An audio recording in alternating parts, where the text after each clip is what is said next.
I appreciate what Robert Saleh is saying. He can't get up there and tell you the truth. But not one of the things that he said actually makes sense, and I don't think he believes any of the things that he said. But I understand it's in the criticism. Yeah. He can't get up there and say, well, we're dead. See you next year, guys. But the reality is, if you were a player on that team, Marcus, as you may well have been at one point in your life, and a similar circumstance befell you, how did everything in your world change Tuesday morning from where you were Monday morning? Well, the expectation of getting the ultimate prize is out of the window. And as a player, that's a tough reality, because you not only have to deal with that emotion and seeing Aaron Rodgers go out with the impact that he made, but you also deal with the fact that I still have to come to work on my behalf and behalf of these guys that I'm playing with and give everything that I have. Look, G, we all got to, like you said about Salah, we all got to understand, right, that they didn't do all they did in the offseason because they are fully confident in Zach Wilson. And they think that he's ready. When a coach said, I'm excited about the opportunity for a quarterback, you don't have a quarterback. Right. All right, that's really what it boils down to. That's right. And I hate to cast the aspersions on this young man, because I was actually excited for Zach Wilson to be able to see Aaron Rodgers operate day to day, for him to learn behind Aaron Rodgers. We see that paying dividends for Jordan Love right now, and why people are bullish on him. This is a very tough situation. Zach Wilson not only has to play quarterback, Aaron Rodgers is leaving a leadership void that this team had entrusted with him. So I just think it's a tough situation all the way around. I'm sorry, G. No, well, thank you. I appreciate your... The condolences. It's incredible. Everywhere I went yesterday, people treated me like a member of the family had died. When I got out of here, I just wanted to try and get away from everything. I went to the golf course, and people are walking over and expressing their condolences to me all day long. So, okay, I go on, and so do they. But my question is going to be, well, the second thing he said.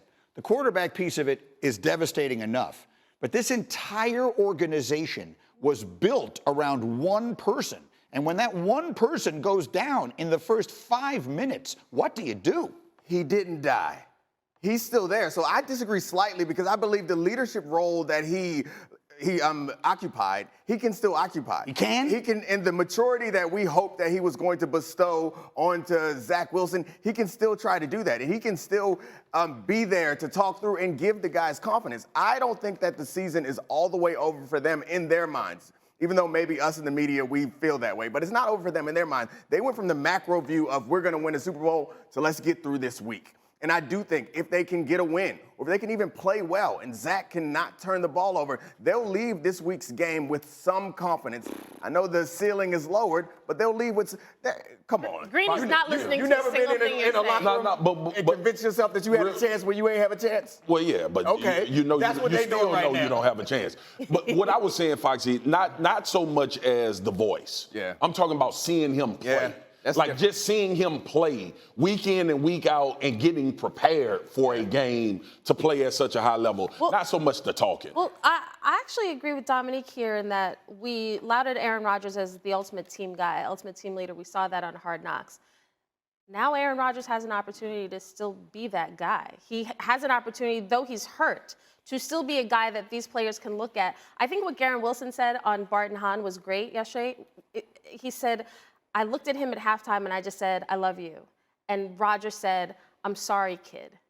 Like that explains how devastating this is and how much he means to him. I'm sorry, I didn't mean to take Green. You're gonna make me cry. But, I mean, literally, but it's like old Yeller. You're making me so sad. Because here's the thing. I'm sorry, kid. What Rodgers is saying is what we all know to be true. I'm sorry, man. We had it all ready to go, and now it's gone. And he shouldn't have said that. Shouldn't have said what? No, I don't think he should have said that. To go to your point, he should not have said, I'm sorry, kid. Because that basically reinforces this psychological momentum is dead. Hold on 1 second. Of a worse scenario than going to Dallas this weekend, where they just won 40-0 and have maybe the most ferocious pass rush in the entire NFL. Josh Allen threw 3 interceptions and a fumble. And they ran a Bills kickback would've for a won the touchdown. game. Yeah, I get it. Let's stop. I don't want to fool people. I want to send my condolences to the Jets fans. I want them to feel good about all of the possibilities that can happen. If the Jets could win on defense, they would have last year. They were a top defense last year. Breece Hall was hurt. He is a big, I think he's going to be a megastar. You get Dalvin Cook, all of these things that were a reverberation of Aaron Rodgers coming to this team. The reality for the Jets is this. Like Foxy said, you take it 1 week at a time. You try to figure out how to get out of that thing with a W. Try to figure out how to get your quarterback to play and not mess it up in case we make a couple plays and get a lead potentially. But that ain't going to win you what you started this season out with. And let me tell you something. For as much as we talk about defense and the run game, they in the AFC. Yep. You ain't stopping people from getting – you ain't going to be a 17-point-a-game defense the entire career. The entire season. In fairness, this is a team that did not have Breece Hall last year and almost made the playoffs with Mike White. Yes. Granted, they loved Mike White over Zach Wilson. The Jets don't know what Zach Wilson is right now. And he was a guy who didn't have any practice time. Bad place to be. Look, the bottom line of it is, if they had known Rodgers was going to get hurt, Zach Wilson would not have been the backup. There are no circumstances under which that would have happened. You are where you are now, and I think Sal's point about the coaches is important. They got to scheme something up. They got to get. They have to do. Like, you have to create some scenarios early in that game where Zach Wilson has easy, wide open throws that he can complete to give him confidence and give the team around him confidence in him. That's your only chance. So we can talk about how the season is over and they don't have a chance. That's not what they think. They need to figure out how to get a win, or not even get a win. How to leave the game with confidence in that player. If they can play the Cowboys tight and Zach can complete some passes and not turn the ball over, they're feeling a lot better about what You they're got going 6 to next games before the bye. Win 3 of them. Somehow, some way. They've already won 1. You win 2 more. Right. At Denver, maybe when the Patriots come here. You're not going to Dallas to win. Find out how you can win 2 more so you're 3-3 at the bye. This is Tom Brady shooting hoops doing a recent visit to New York. What do you think of the stroke? I saw this, man. He was with Brickley, him and his son. Tom looked really good out there. And y'all think he going to come play for the Jets? This man can wake up, go to the summit, get some shots up. Probably after that, him and his son got busy in New York spending money at Kith and going to the sneaker store. That man ain't trying to go back out there and get his head busted behind that offensive line. What did we see in that opener, and what concerns did it raise? We saw Bill Belichick, as one of the best defensive coordinators in the history of the game, take away one of the most important assets of the Jalen Hurts offense, namely their tight end, Dallas Goedert. He only had 1 target. It came very late in the game. Dallas Goedert ran 30 routes in the football game and was not a part of the game plan because Bill Belichick took it away. So that was one. That's what the film study shows. I mean, obviously, the numbers were very bad. They only had 251 yards of total offense. That's the fewest since Week 6 of 2021 when Jalen Hurts was a full-time starter in his first year.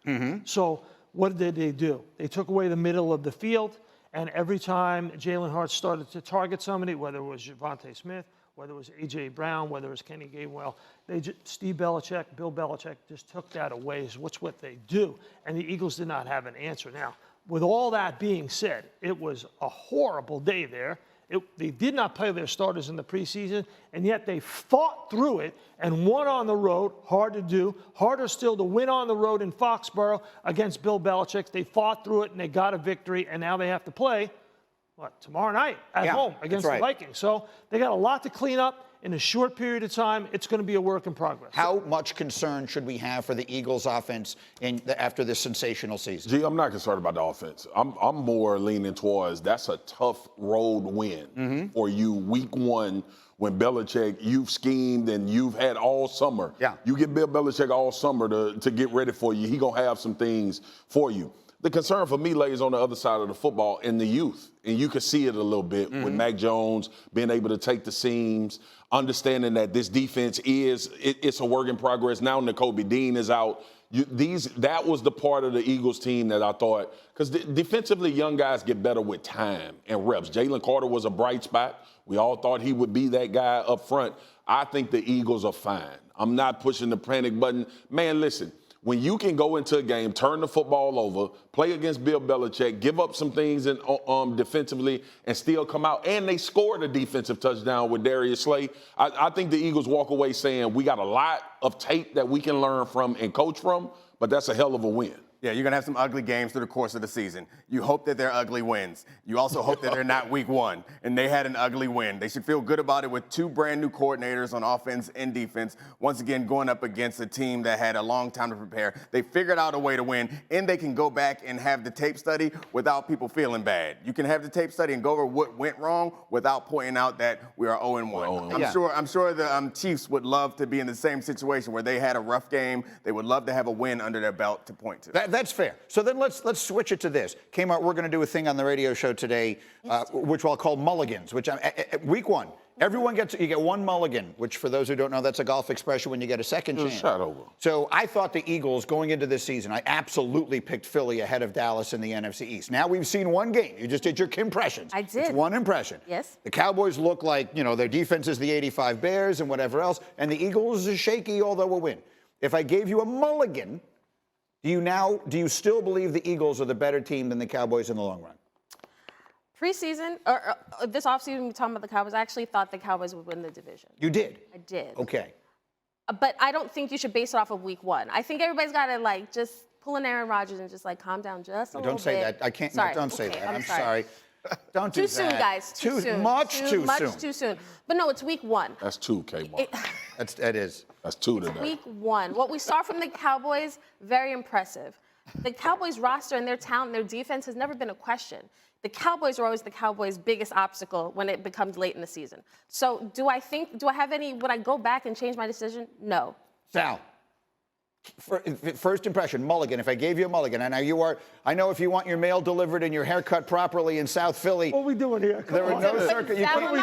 But are the Cowboys, the Cowboys? No, the Cowboys are not better than the Eagles. They're not. They're just not. The Eagles have.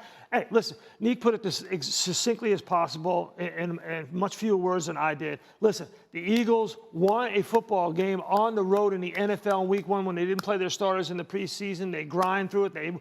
They came in out of the halftime locker room and they all said, we're in a fight, and we're going to fight, and we're going to win the football game. That's a big thing. It's much bigger to go into Foxborough and beat Belichick, pardon me, than to go into MetLife and beat the New York Giants, okay? Well, they didn't beat the New York Giants. They destroyed them. It's a very a win is a win. A win is a win. The Dallas Cowboys defensive unit is better than the Eagles, and the Eagles offense is better than the Cowboys. Now that's why, like I told you, I'm gonna be all season. Yeah. What is number 4 gonna do for Dallas? That's all it boils down to. Because if Dak raises his level of play, there is not a succinct advantage with Jalen Hurts in this offense. The offensive lines, if Dallas' offensive line stays healthy, you can make an argument that they is physical and can play at a very high level. Thank you for watching ESPN on YouTube. For live streaming sports and premium content, subscribe to ESPN+.